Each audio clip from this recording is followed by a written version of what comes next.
Our two guests tonight discovered the spiritual world in different ways. Alan Ross Hugenot, in 1970, was studying for his doctorate in engineering when he had a terrible motorcycle accident which left him out of body and with the light. And from that experience, he learned that consciousness needs to be integrated into our present-day understanding of physics in order for it to really work. And in the past 40 years, he's been doing research about this subject and has put his findings in his book, The Death Experience. Our other guest, Fakir Musafar, lived in South Dakota where he was bored to death. And to deal with the ennui, he remembered that certain tribes, I think in Alaska or whatever it was, would bind themselves and would have unusual experiences that way. So he kind of wearied himself and lashed him to the coal bin wall in his basement while his parents were away, and he had an out-of-body experience from that. And that led him to investigate the spiritual practices of the Indians surrounding his place in South Dakota. He practiced those rituals, got in touch with the spirit that way, and eventually became the father of the modern primitive movement, in which he teaches people to access the spirit through the body. So, Alan and Fakir, welcome to the show. Glad to be here. Yeah. Grateful to be here. Yeah. So, you were, Fakir, you were excited that when you heard that we were going to be talking with Alan because you felt that you were dealing with a kindred spirit. Absolutely, Mel. Yeah. I saw the interview and I wasn't into it more than 4 or 5 minutes, and I said, my God, he's talking about the same way that I've been talking for the last 20 years. Uh-huh. And it seems like we both discovered what the essence of life is, what it really is. Uh-huh. You know, it's like my guru over here. I felt that it took him a long time to come around because he sat for 7 years out in the desert asking, who am I? And I think he was asking the wrong question. It dawned on me, he should be saying, what am I? And he was a little baffled by my experimentation because I was taking a different tack than he was. He was following a traditional path from the East. And I took a different path, and mine mainly came because I had this background, you know, with the Native Americans. And he had a totally different view of what we are, why we're here, what our bodies are, and what we really are. Right. Okay, let's start, Alan, with your experience, since, Fakir, you were so excited when you heard about what he went through. So briefly, would you tell us what you experienced in 1970 during the accident? Okay, I had a motorcycle wreck and I went to the hospital, and about 3 hours after I was in the hospital, my brain began to swell, and I went unconscious and went into a coma, and I went to the other side, had a very typical near-death experience if you've read anything about them. I describe that in the book, and it's kind of a long story, and I don't want to go too long about it now, but I went and met with the light, and the light said, it's not time for you to be here yet, you've got to go back. And so I came back, and that's a real short description of it, but very much when I was on that side, the one important thing is I felt that I was part of the light, and that I'd known the light for a very long time, and I felt totally loved. Can't wait to go back. What do you mean by a very long time? Time over there doesn't exist like it does here if you think of time in a circle. The future, the past, the present are all at the same time. And I felt like I was a part of the light, and we were old souls together. We'd been around just a long time. If you, over there we don't have time. So to say it's a long time, eons, since the beginning. But it was kind of a reconnection. Reconnection. I'd known the light before, and so I was just back visiting again. Right. It was like a reunion. Yeah. Now, Fakir, you've had several experiences, so pick one that resonates the most. Well, it's hard to do because I've had 3, and each one was progressively more understanding of who I was and what this is all about. So I think Alan can connect with... the first one I was 17 years old. And like you said, I was bored to tears, and I was willing to try anything to try to experience anything that you weren't able to experience. So I lashed myself. I read about the shaman in Alaska, and I knew about the vision pit amongst the natives where I lived. So I figured I'll duplicate this, even if it means death. I was really all out. And I had a out-of-body experience, lashed against the wall, where I went numb, starting with my extremities. And it wasn't from the ropes that I had bound myself with. It was like, literally, later I found just the pulling out of my body of another body. Mm-hmm. And in that experience, to make it short, I experienced totally lifting out of my physical body. And at last, there was only one little point of light left in the center of my head. And it was like you throw a light switch off and went click. And then I was conscious, but I didn't know if I was alive or dead. But I thought, well, if I'm thinking I'm alive or dead, I got to be alive, because you can't think when you're dead. See, this is the way I was trained. We are all trained that way. And I realized I had a fuzzy sort of vision, and I focused it, and I realized when I looked with this fuzzy vision, I was looking at me lashed against the coal bin wall, a piece of meat. Mm-hmm. So I began to understand. That was a big revelation. That was my number one experience. I'm not my body, I just live in it. It's a vehicle that I drive. It's something I live in. It's something I created. Now, I had a more subtle kind of body in that experience. And in that subtle body, again, like Ellen said, I experienced right away, there's no time here. Hey, going to the past or into the future is just like walking from this room into the next. I mean, there's no time at all. Mm-hmm. So you were out of your body looking at it. Yes. And you were out of your body also. The standard view is that the brain produces consciousness, and when it flatlines, or dies, then consciousness goes Sure. with it. So how is it possible to be out of your body looking at it? More and more people are experiencing this, and it challenges the prevailing view that consciousness is produced by the brain. This is equal, in my opinion, to people discovering that the Earth is it's not flat. It's round, and that we're part of a huge universe. So would you talk about the repercussions I'd like of this? to say something about that. Yeah. Look, it was very obvious to me. I don't know why, but from very early in life, everybody is so focused on the brain and the functions of the brain, which is fine. But if you get into electronics, you realize the brain is more or less like a server in a server farm. It's an interface between something here and something there. And you don't even need a physical connection between the two. Your consciousness is not your brain. It just goes boom through your brain. So if you have a stroke or something, one of those plugs gets pulled out, disconnected. Mm-hmm. And so part of you doesn't work. Yeah. And so, this is the understanding that I think I've met some medical people who are now starting to understand this. The brain is not the seat of everything. The brain is just a very important interface between the real you and your body. Another way to say that, because we're in the TV world here, is the brain is a TV set, and the consciousness is the signal that it interprets for you. Very good. And if the tube breaks, well, then the brain doesn't work. The TV set doesn't work when the tube blows. No pictures. Okay? No pictures. But the consciousness, there's many, many channels out there that are bigger than the TV set. You're on one channel at a time. Okay? And that's consciousness, which is outside of it. So where does consciousness come from? Where does it originate? Good question. Flatland is a book written in 1884, Flatland. And the guy, I forgot his name now, but he describes a two-dimensional world, and the two-dimensional world is trying to understand our three-dimensional world. Well, we live here in 3 dimensions, and he illustrates how hard it is for the two-dimensional people to see 3 dimensions. We live in 3 dimensions, and what we're talking about is a 4th, 5th, 6th dimension. With quantum physics, string theory, and M theory will give you 8 additional dimensions in addition to the 3 that we have.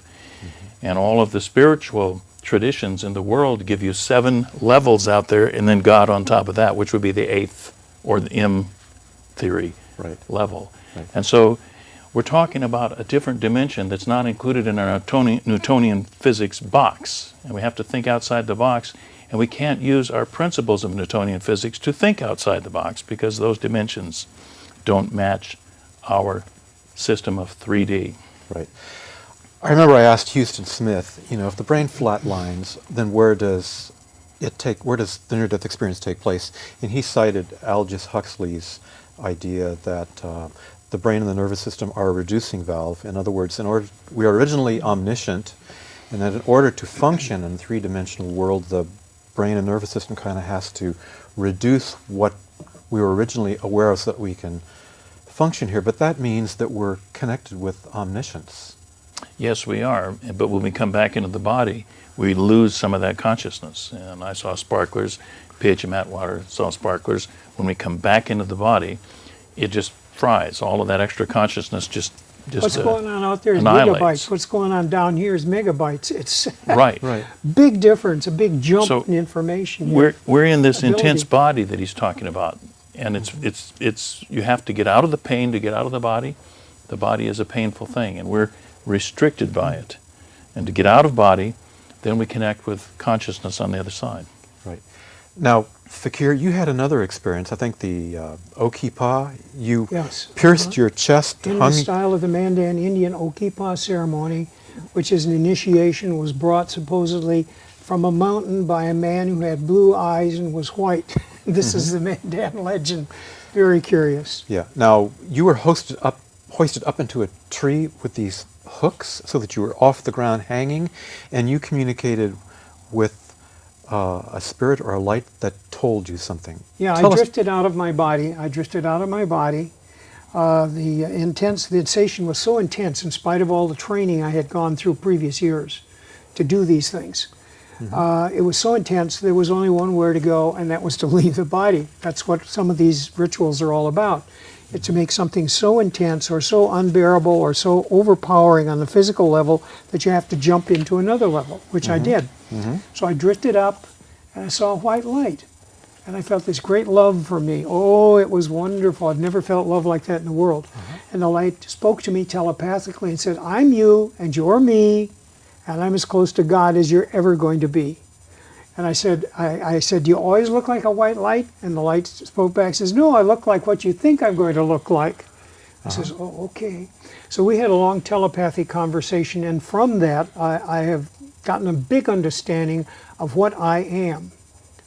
I found out that I am consciousness, that I am a God creature in that consciousness, and the light also told me that there's one of these for every living creature, even animals. There's a light that gives you energy, that animates the body. You take that light away, you disconnect that energy, boom, you're dead meat, Right. and you rot. Right. I mean, you have to be animated, and this animates me and you and everybody else and everything that's alive and moves around. Right. Even the rocks and the trees, according to my Native American friends. Right. You pull a spirit out and the rock will crumble into dust. Yeah. Alan, when you heard what Fakir had to say, that really resonated with you and your views about quantum physics. Tell us about that. Well, it resonates because we are consciousness at the lowest level of physics, the quarks and the gluons. They are made of consciousness. They're made. They have to be made from something, and the something that answers all our questions and all of our theories is consciousness. They are aware, and that's a consciousness, and that we are made out of that consciousness. So when we depart from the body, like he's talking about, when we move out of it, we move into pure physics. And in that physics, when you understand the observer principle in physics, everything requires an observer for anything to happen. It has to be observed. It has to be reflected. The ego wants a reflection, and this is how we create things, is we observe if you don't understand the wave function in quantum physics, when you have an observer, then the wave function collapses into one of the potentialities that it could have been, the million of things it could be.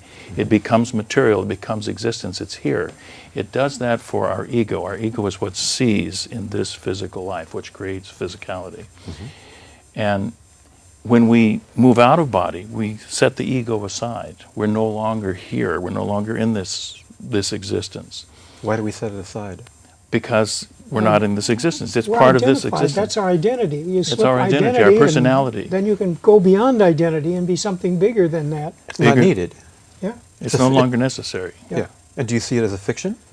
It is a fiction. The ego is constructed. We construct that when we start out in a material substance time. We have to create this, and we need it to survive here. I mean, it's important that we have an ego, but it can also be our greatest enemy because it keeps us from reaching the spirit that put us here and animates our body. When we connect with consciousness, and then when we come back, there's this brain shift that we all talk about. And the brain shift is we are now a new personality. We're not the personality we had before. Most near-death experiences end up getting divorced because they have a different personality, and the poor spouse says, that's not the person I married. That's Boy, not do the I know personality that. I married. I went through this. I don't know if you did, but I did. Yeah. I'm divorced, yes. Yeah. I remember Atwater said, somebody came back, or was it her? She said, you know, I found out it was really bizarre. I could love my kitchen sink as much as I love my husband, or something like that. I thought that was great. Yeah, that's the other one that really bothers them, is we're Yeah. suddenly we love everybody. And they want to be loved individually, just them, you know, special. Yeah. And they don't quite, They that's don't a tough one. understand that, do they? No, they don't understand It's it. pretty weird. I'd like to go back to something you said a little earlier, that you know, these elementary particles are... a scientist listening to this is going to ask, is a particle conscious?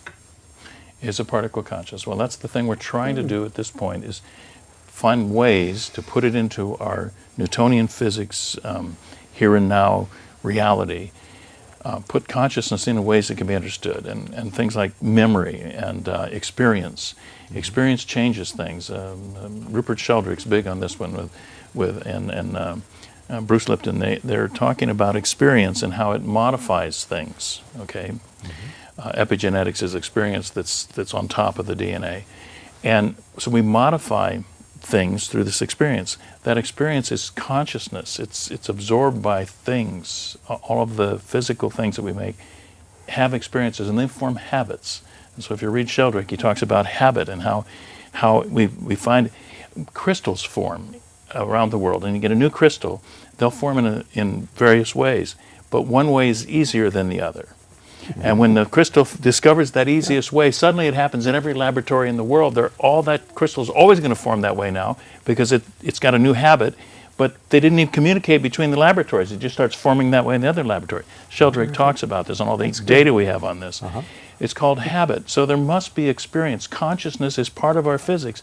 We have to figure it out and put it in there so that it makes sense to us when we're doing our normal physics, but we face the fact that consciousness is in there, and we're trying to find a way to define it. And it's going to take more definition than just consciousness. It's like our word for love. In some languages, they've got, there's a better one, the Eskimos' names for snow. They have a whole bunch of ways to say snow, and most of us can just say snow. Well, we're going to take consciousness and find a bunch of different ways to define it so that we can get hold of it and put it into our physics. So as you become more familiar with what physics is and what consciousness is, there will automatically be the necessity to have different words to describe it, and therefore a better vocabulary? Yes. Well, maybe words don't do it. This is the lesson I learned from my guru. He had this great example. He says, you had a real teacher. He says, a real teacher comes in and sits down. The gurus, the students come in and sit down. You all get into a very nice state, and you just sit there for 2 hours. Then you get up and leave. And all the communication is by telepathy. You don't have any words. Words are a big obstruction that we think we need. I can communicate with Ellen, and he can communicate with me, I bet you, without having to say anything. It's more on a feeling level than a word level, and that's what the hard There are part. a lot of cultures that know that and understand it and make use of it. We are just beginning to understand it in our woo-woo side of life in this culture. But we've gotten so carried away with Western scientific method, we kind of forget there are other ways you can communicate, other ways you can operate. That chair is solid because the little atoms and the material stuff in there has got a consciousness and it's fixed. Otherwise, it wouldn't be there and you'd fall on the floor. I mean, So you I both can get that. You both have had difficulty trying to communicate what you know to people who say they know. We're very different, but we communicate at a better level than we do with most people trying to tell what we know. And I understand where he's coming from, he understands where I'm coming from, and yet we're very different in how we get there.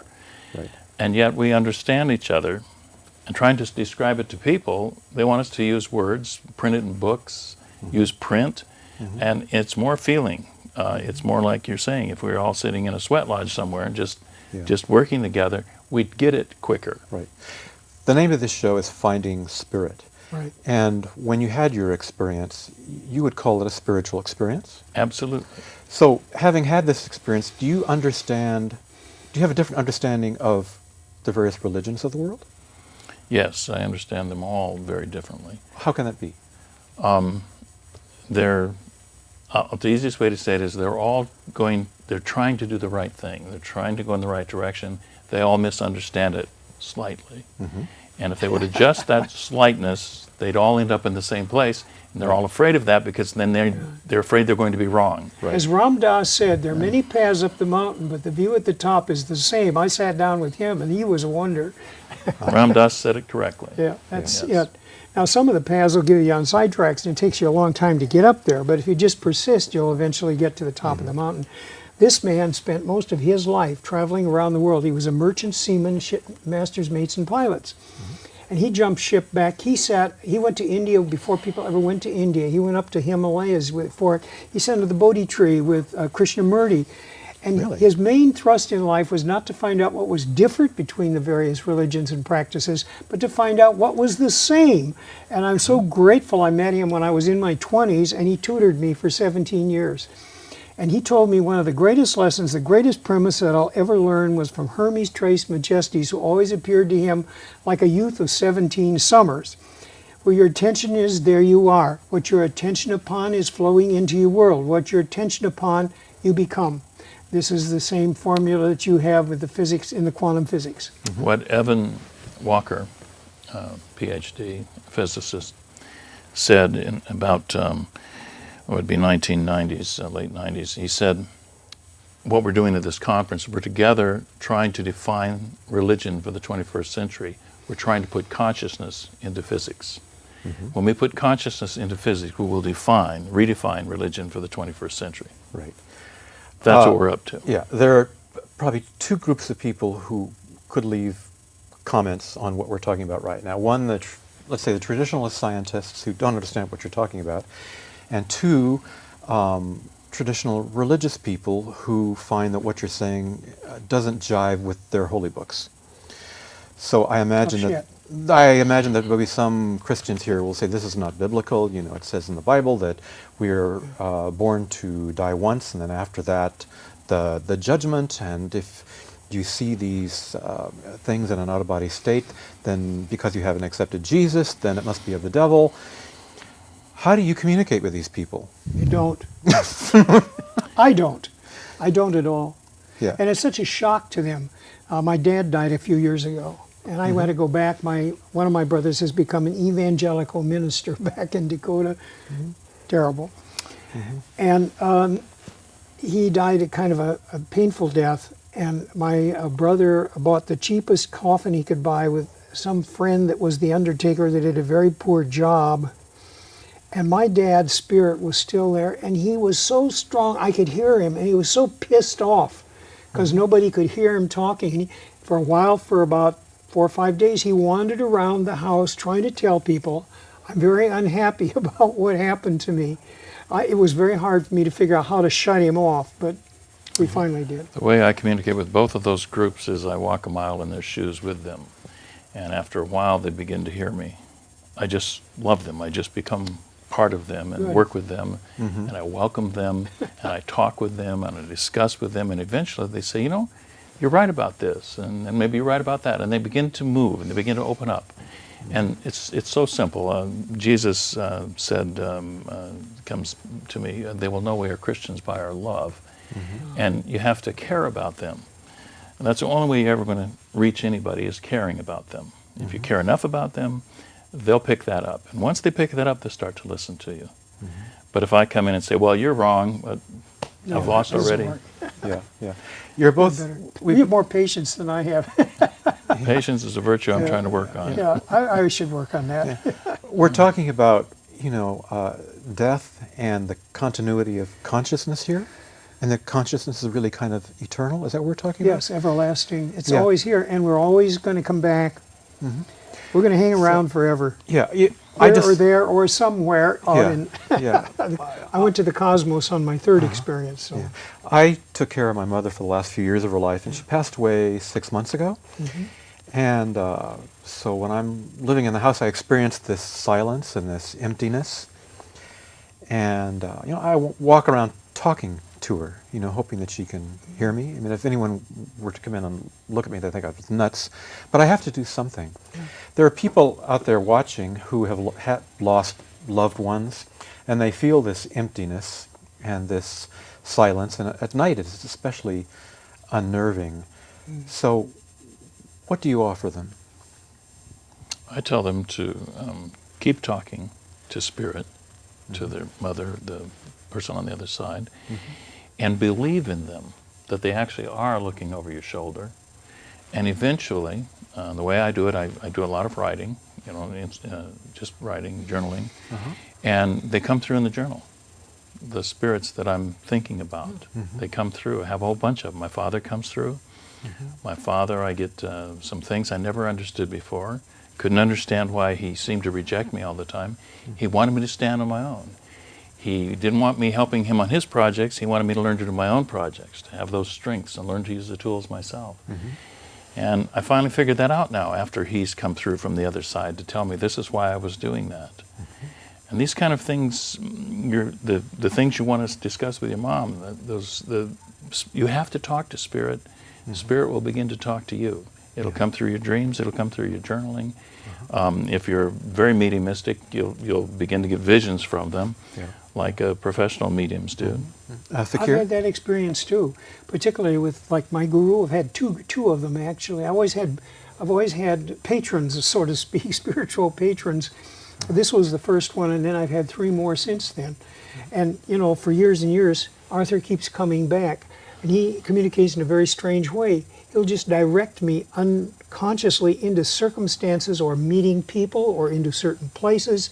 And once I get to that place or I meet that person, something that wasn't worked out, he can work out better than I can from the other side. Most spirits aren't that strong. He's one of those big ones up there. He's schoolhouse in the sky. In the spiritualist movement, we've learned that they become stronger the more you believe in them. The spirits become stronger? The spirits become stronger. They are in spirit. We are in physical. We have physical power. They do not. The more we believe in them, the more they can draw power from us and use it to do things, like you said. But you have to, it's all belief. And if you never talk to them and you never recognize that they're there, sitting right next to you, your mom's sitting there at home with you every night that you feel lonely, she's really there. If you recognize her, she becomes more powerful. And Fakir? They can help us? Spirits? Oh yes, I've had this help for years, for like I guess 40 or 50 years, from one or the other. I had another one. What I'm doing right now, this whole enterprise, which is like worldwide and very large, Fakir Intensives was really triggered by another man, Richard Symington, a multimillionaire in Los Angeles, who went by the pseudonym of Doug Malloy. He's really the grandfather of the modern body piercing movement. There was no body piercing in this culture. And through his help and his help on this physical plane for just 7 years, and he passed on quickly and strangely, he got this whole movement started through a bunch of people. He drew us together when he was still in the body.